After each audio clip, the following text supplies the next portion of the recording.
In fact, he brought to Ebbets Field Vince Scully's mentor, and Vin is the first one who considers Red Barber. Red Barber in those days was our Vince Scully, and he brought Red Barber to the Dodgers, and he brought Leo DeRocher as the manager, and I don't know if one of you had mentioned the name a little while ago of Joe Medwick, but Joe Medwick had... Ducky Joe.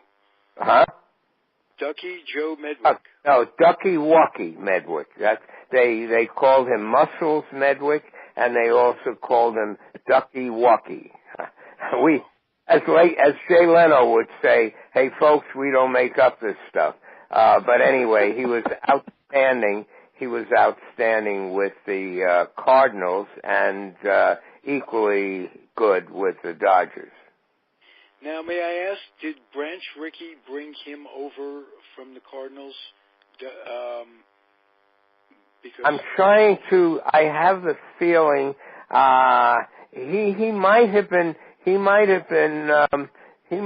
come to the Dodgers when Larry McPhail was still there, because if I remember correctly, I remember when the Dodgers won the National League pennant in 1941. They had not won a pennant, I think, since 1920, and then they won it in 41, and I still remember that team pretty well, but I have the feeling that maybe Medwick joined the Dodgers while Larry McPhail was still the boss.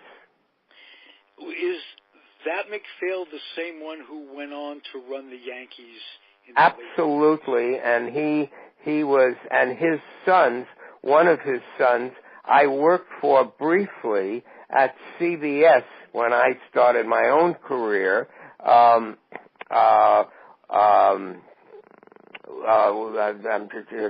McPhail. Lee McPhail. No, the two sons. Bill McPhail was head of sports at CBS, and I worked for him for a while. And I didn't work that closely with him, but I had a good relationship with him. And then his brother, Lee McPhail, was the one that went on to the Yankees. And in fact, today, I think there's a grandson named Andrew McPhail who might have been running the show with the in Washington many years ago for the Senators. Now, may I ask you if Pete Reiser was as good as Leo DeRocher said he was? Was he really as good in a class with Willie and Mickey and those guys before he was hurt? Well, again, it's hard to compare people by one of them being getting a 95 and another one getting an 85. I happen to have here, but I don't want to take up your time with I wrote for our recent awards luncheon at Sportscasters, I wrote an article, a 3-page article called Going Down Memory Lane, and it was all about Ebbets Field, and I did a few paragraphs about Pistol Pete Reiser, who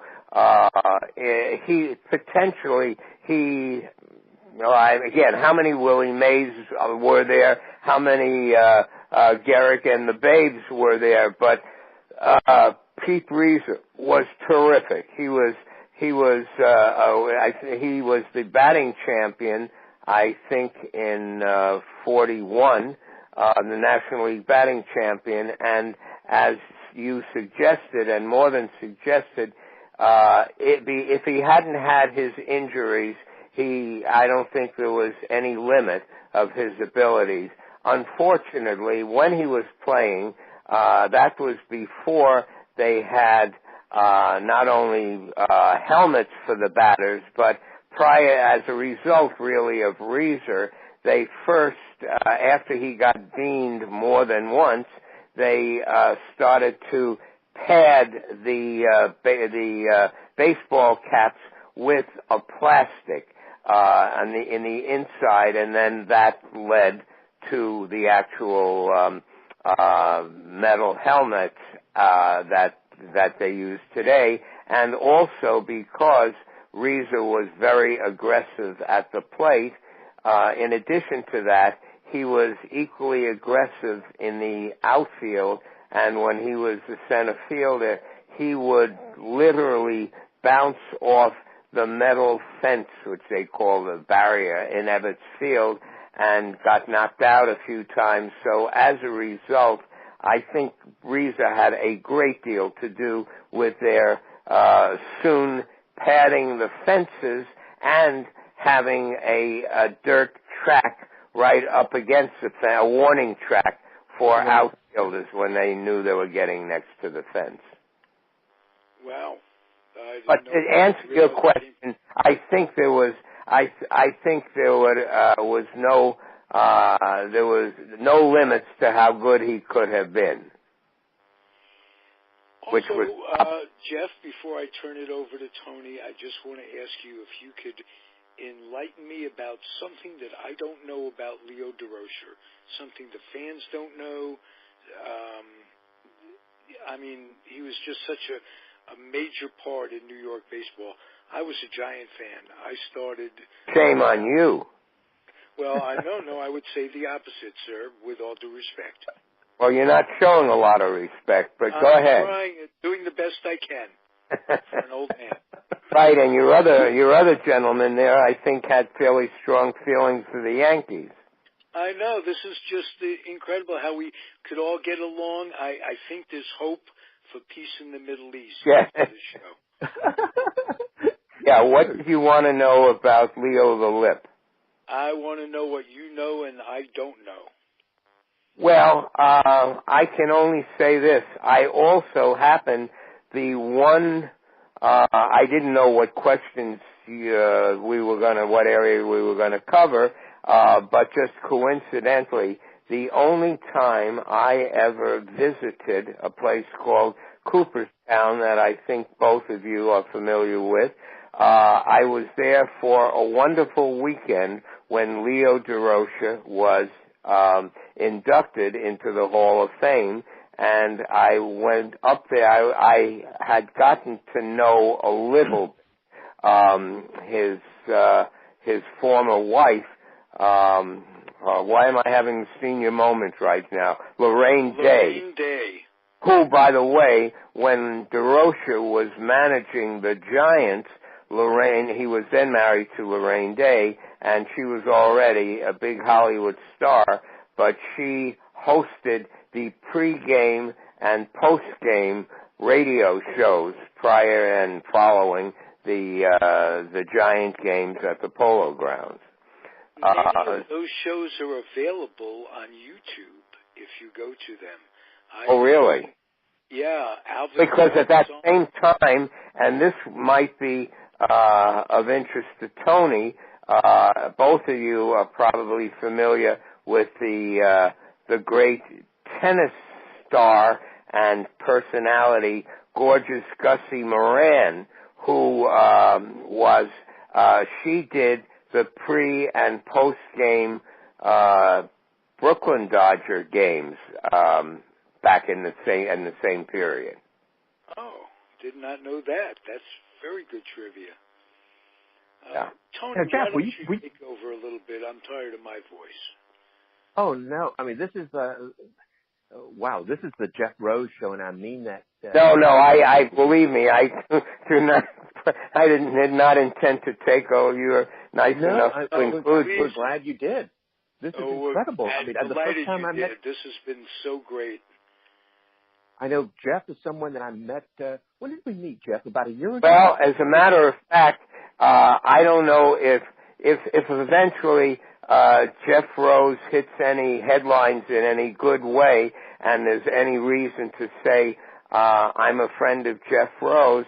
What would be interesting? I don't know that Tony would wear this like a badge of honor, but I met Tony at a very upscale, high-profile market right near where I live. And as I was walking into the place, I see this very, very natty-looking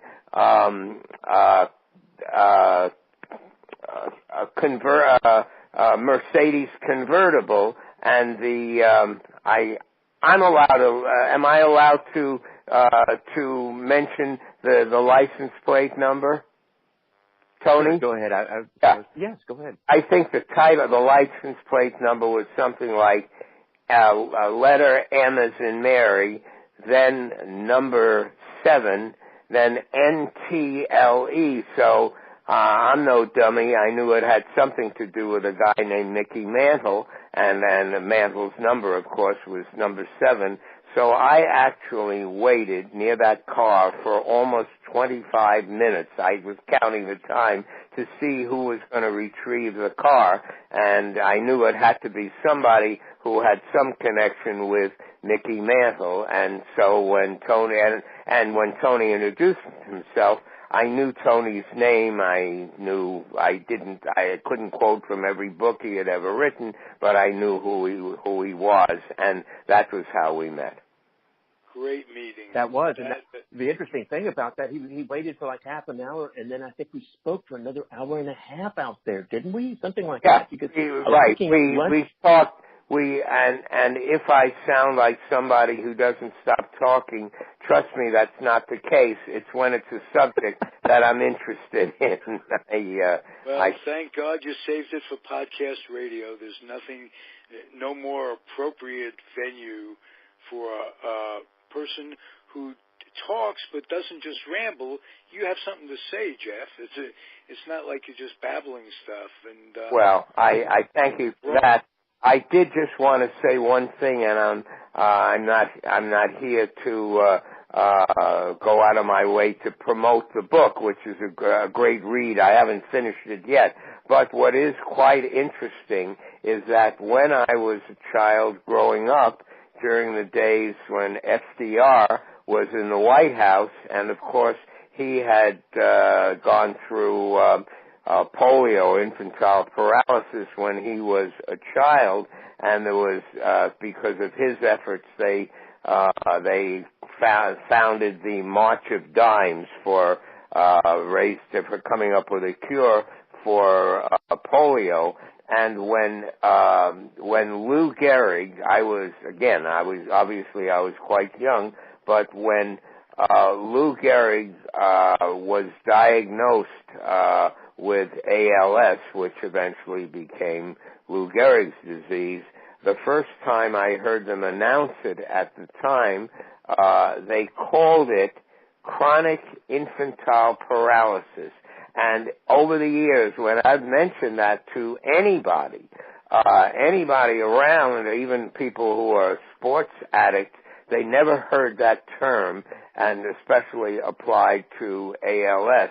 And at the book signing that Tony had the other night, one of the first things he was talking about, which I'm sure if you want, he can go into with you. I don't have to be his spokesperson, but he can tell you the whole story behind when